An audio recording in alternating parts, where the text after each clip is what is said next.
Food trip kami ni Commander ng creamy cheesy carbonara. Grabe, ang sarap pala. Kung mapapanood mo to ng alas 12 ng gabi, mapapaluto ka talaga. Tara, simulan na natin to para maglaway ka na. Ingay mo, dahil mong alam, pamulmul ka. Yo, what up? Kumusta kayo? Magandang araw sa ating lahat. Ngayong araw na to ay magluluto tayo ng trending na cheesy ramen carbonara. First time ko lang makakatikim nito kaya excited na ako. Tara, simulan natin to. Let's go! Ito naman yung mga sangkap na gagamitin natin yan. May Eden cheese tayo dyan. Sausage at any brand ay pwede. Fresh milk, isang itlog na puti, dalawang cheesy ramen, spicy carbonara. Yan, goods na yan. Pasarapin na natin ang simpleng merienda. Yan, naglagay na ako ng mantika sa mainit na kawali. Tapos ipiprito ko lang ng konti yung sausage. Ito kasi ang isang magsisilbing topping sa carbonara ang gagawin natin. Kapag nag-brown ng konti, pwede na nating hanguin yan.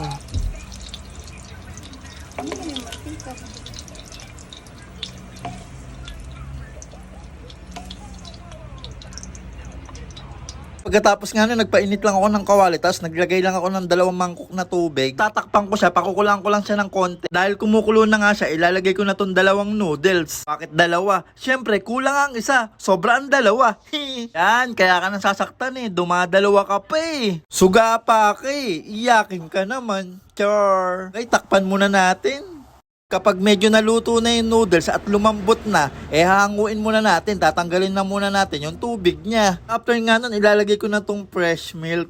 Yan. Bali, uubusin na natin to lahat. Isa kasi to sa magpapasarap sa kanya at magpapalambot ng tuluyan. Yan, takpan muna natin siya at itutuloy lang natin ang pagluluto sa kanya. Habang niluluto natin siya ng tuluyan, pwede na natin ilagay yung mga seasoning niya. Sabi guys, mukhang mapapalaban ako sa kanya kasi spicy flavor pala to. Yan guys, halu-haluin lang natin at ituloy lang natin ang pagluluto sa kanya. Medyo matagal kasi to lumambot kasi matataba yung noodles niya. Di katulad ng nakasanayan natin. Pagkakataon nga na to, ilalagay naman natin yung Eden cheese niya. Bali, 3 yung ilalagay ko. Sarap kasi pag maraming cheese, para I love you na rin sa inyo. May ganun. Tapos ilalagay na rin natin dyan yung isang itlog. Depende po sa inyo kung ilang itlog ang gusto nyong ilagay. Ang tatakbahan ko muna to at lulutuin ko lang yung cheese at yung itlog na nilagay natin. Yan, lalagyan ko din siya ng toppings na seaweed nori.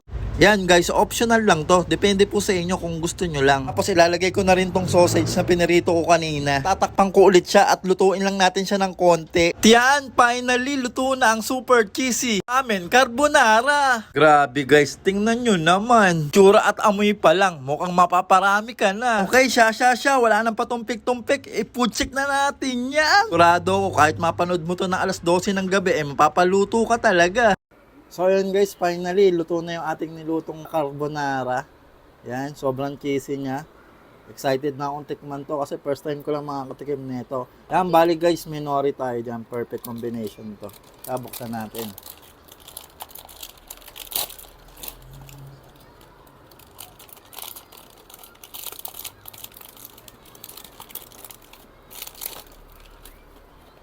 Yan.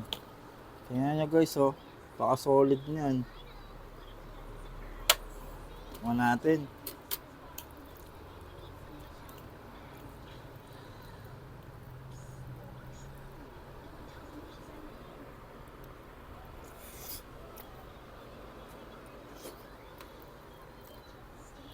Solid, masarap.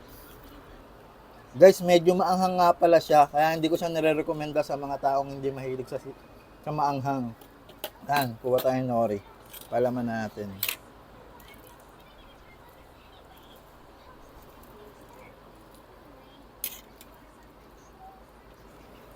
Yan, solid.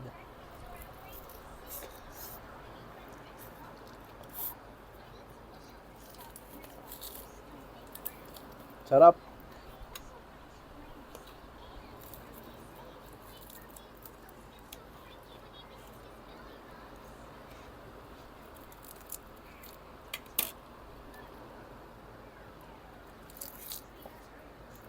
Yan, kasama ko rin nga pala si Commander.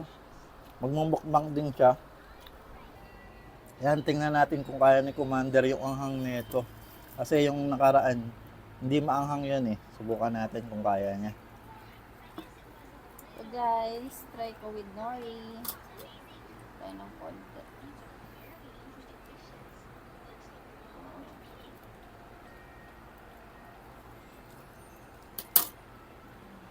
Nori.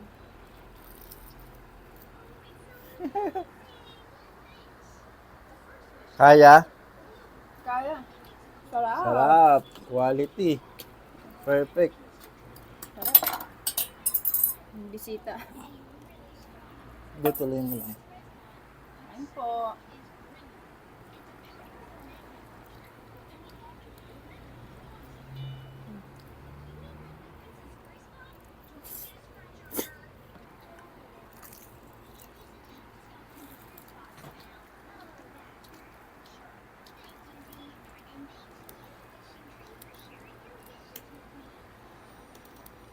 Kung mahilig kayo sa may maanghang, guys, saktong-sakto sa inyo to.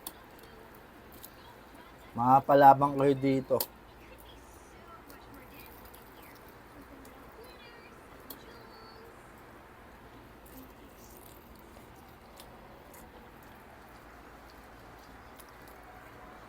Saan mo siya nabili? Yes.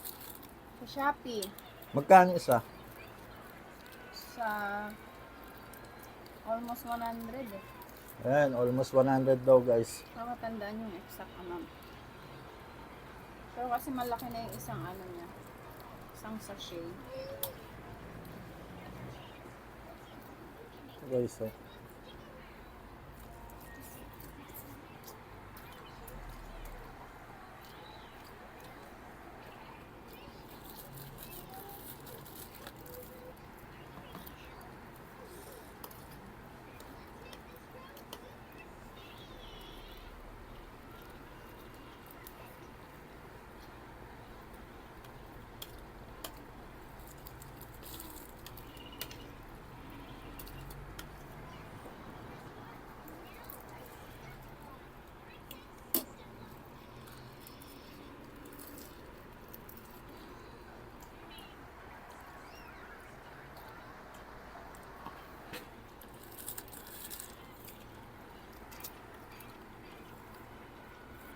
So ayun guys, siguro dito na rin namin tatapusin yung video na to.